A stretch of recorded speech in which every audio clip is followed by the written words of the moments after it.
Say hi. Say my name's Journey. Hello mamas, friends, and everyone.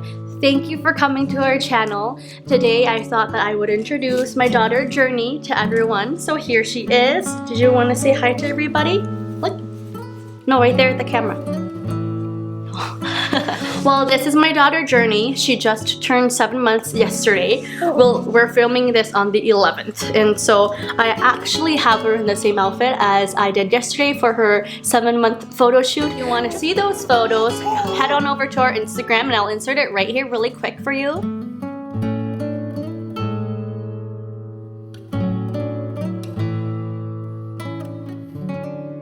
Today is the 11th, it's Veterans Day, and so before we move on, I just want to give a big shout out and thank you to all the women and men who have served our country so bravely.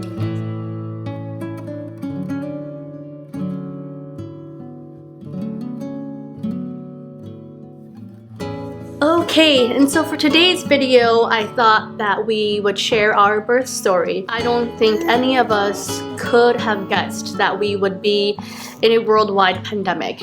And it has been a roller coaster year. And you know, I think that there are a lot of mamas out there who are anticipating giving birth still. And it honestly is a scary thing. I gave birth to Journey in April of this year, and I feel that during that time things weren't as strict. And so, for example, before giving birth, we weren't required to take a COVID test before going to the hospital. And we live in Minneapolis, Minnesota. So depending on where you live, you know, rules and regulations might differ. So of course, we want our channel, this platform, to be a place of comfort for you. And also that we understand and share that fear that you might be feeling, you know. So I gave birth to Journey April 10th of this year. Her due date was actually the 11th. People told me that for your first baby, you typically go over the 40 weeks. I was so determined to have her out by 40 weeks. So at my 39-week appointment, I had my midwife strip my membranes, and that week I just made sure to do laps around the house. I did my daily squats. I was determined. And it wasn't necessarily that I was so over being pregnant. I actually had a wonderful pregnancy. But I think I was just so excited to meet her, so I wanted her to come on her birth date, or excuse me, on her due date or before. And so I was just a determined woman. And so finally Thursday night, which was the 9th of April, oh excuse me, no, that day I woke up feeling different.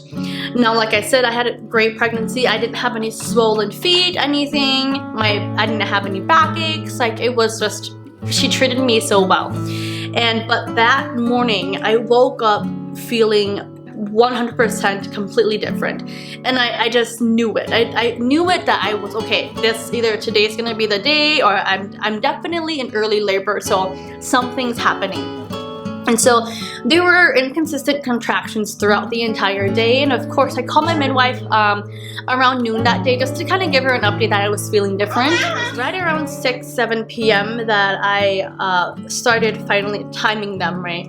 And they were still a little bit inconsistent. Like, it'd be every 3 minutes, and then every 7 minutes, and then every 5 minutes. But they were definitely stronger, right? And with Journey being my first, all the preparation that I did, you know, like reading and watching videos, and it sort of just went out the door, right? Around 9:40, I was making my way from the bedroom back into the living room, and thank goodness we had hardwood floors. As I was making my way back, just this gush of water just in between my legs came out from down there, right? After that big gush, it was just like a consistent stream that just continued flowing down, right? So I had to throw on a diaper, then called my midwife, gave her the update, told her I think my water broke and I have on my diaper. And she's like, okay, you know, typically we will still have you just labor at home. I think you should be okay until the morning time. In my head, I was like, are you sure? But I'm like, okay, yeah, okay. So then I hung up and it's like, okay, honey, you know, why don't we just go to bed? Let's get some rest because I wasn't able to nap at all day. So we went to bed. I tried to get some rest and the contractions just got stronger. Again, with Journee being my first, I freaked out. I got so nervous, even though I had like sticky notes on my walls, you know, with positive affirmations to labor as long as I could at home. Again, all of that just went out the door. And so I think it was around 11 p.m. then. And so, you know, I had my husband grab my hospital bag, grab a blanket, grab all the things that we needed, and then we started making our way to the car. I got in, the nurse checked me. She's like, yep, your water definitely broke. We're about 3 centimeters dilated. And we finally got to our room around midnight. And just throughout the entire night, it was just contractions, right? Like on and off, on and off. Very consistent, but stronger and stronger and stronger. I did not get 1 ounce of sleep. And it was right around 6 a.m. I believe when it was like, whoa. It went from 0 to 100 really quick by 6 a.m. And I was like, okay, nurse, I need you to wake up my husband because this is getting real. You know, I just needed him to be there and to be awake and be with me. I think it was about 9 a.m. when my midwife came in. It's like, okay, you're only at about 4. And I was like, what? When I came in last night, I was at 3. And you're saying that throughout the entire night and this morning, like, I've only dilated to 4? My mind I was shook. I was like, almost like, are you serious? Why is this taking forever? And she said, you know, we're going to give you some Pitocin. I said, okay, you know, whatever. And then as soon as that Pitocin hit, man, those contractions finally got to around 3 p.m. And I was like, oh my gosh, this pain. And by then I had not asked for any sort of medication. I was still just laboring on my own. And I finally asked the nurse, I was like, okay, what can you give me for the pain? And because they checked again and I was only about 5'6", and I could not believe how slow I was dilating. But then again, you know, everyone says that with your first, it takes a lot longer. But I did not believe that for me personally it was taking that long. So by then, right, it had already passed noon. We had already been there for more than 12 hours. I had been laboring for more than 12 hours in the hospital, of course, and I forget what the name of that, okay, the name isn't coming to me right now, but it's just the medicine that they put in the IV, right? So I was like, yes, I'll do that. I don't want the epidural. I had my mindset on no epidural. It was just something that I had, you know, prepared myself mentally throughout my pregnancy. If my mom did it, if my grandma did it, if my great-grandma did it, you know, like I can do it. So I just had my mindset on no epidural, but at that point they were so strong. I was like, I just need something. And then they gave me the IV medicine maybe around 5 p.m. or so. I don't think it helped me at all. I think it made me drowsy and I would kind of doze off in between the contractions. But as soon as the contraction came back, it would just wake me right up. Thank goodness for my husband, like almost the entire day, I was having him apply reverse pressure on the back of my hips. And I think at one point, like bless his heart, he was so supportive and he did it as like every single time I asked him, and it became every single contraction. And he, at one point he's like, okay, I gotta rest, I don't have any more strength. And throughout the entire day, actually, they were increasing and decreasing my Pitocin, so of course that kind of screws with your contractions.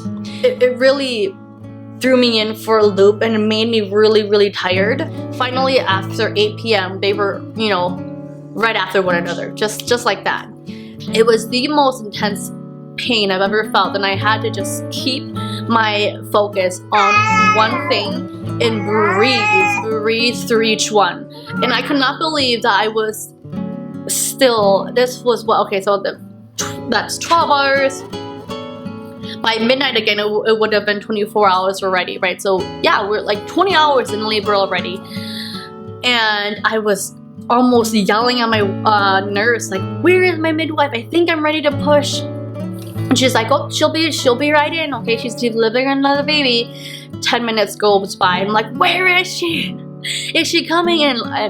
It got to the point where, okay, I had the feeling of pushing.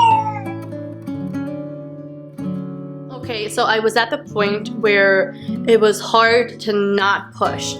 And finally, when my midwife came in, she was like, oh, you're only about 9.75 dilated. I'm like, I don't care. I need to push.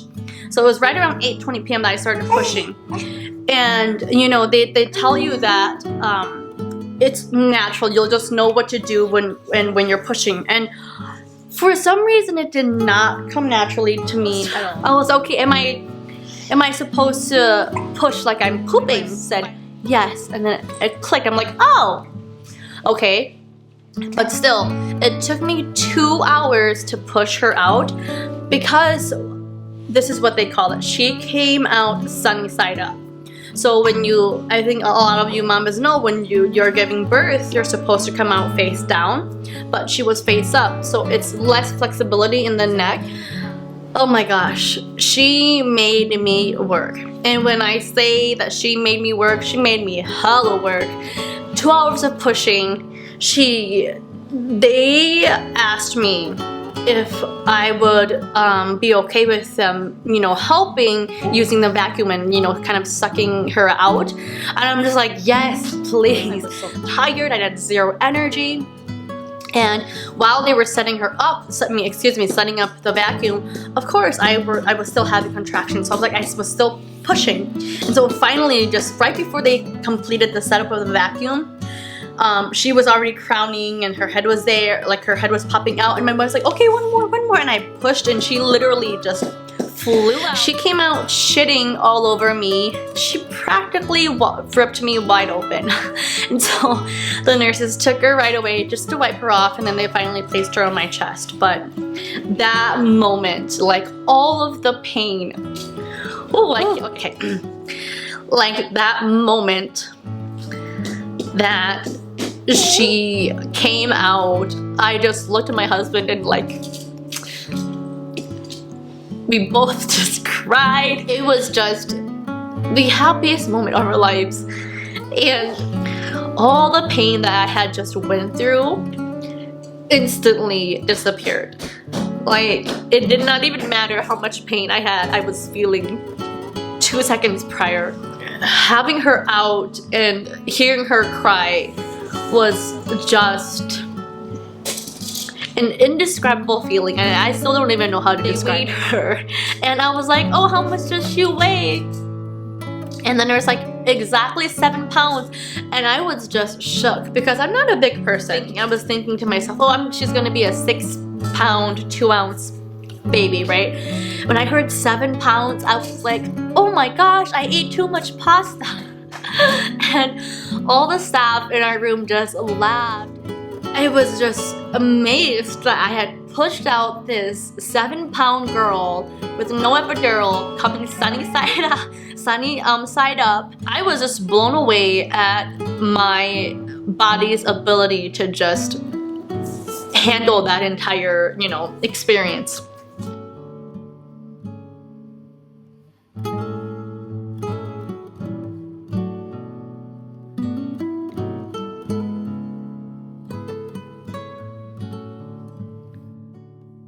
If you have mentally prepared yourself to not get the epidural, or you know, whatever route you're taking, I just hope and pray that you stay strong. You know, stay strong, and you can definitely do it. I think that people definitely doubted me when I told them I'm not gonna do an epidural, but I stuck to it. You know, even the pain, I still remember laboring like every hour. I remember every hour. But it was worth it, and now it doesn't even matter because she has just brought us so much joy. And so I really hope and wish that my story, our story, gives you some comfort and gives you excitement for your journey.